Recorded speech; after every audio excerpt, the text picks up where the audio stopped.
National Weather Service in Ruskin has issued a tornado warning for central Polk County in Florida until 6:30 p.m. At 5:55 p.m., National Weather Service Doppler radar indicated a tornado near Willow Oak, or 12 miles southeast of Plant City, moving east at 40 miles an hour. Doppler radar also indicated a tornado in eastern Hillsborough County will move into Polk County near Bradley Junction.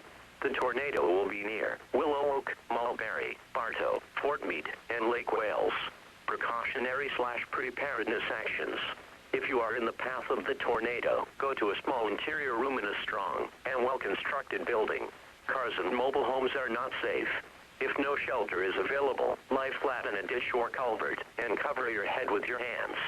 To report severe weather to the National Weather Service, please call 813-645-2323. A tornado watch remains in effect until 9 p.m. Tuesday evening for western Florida.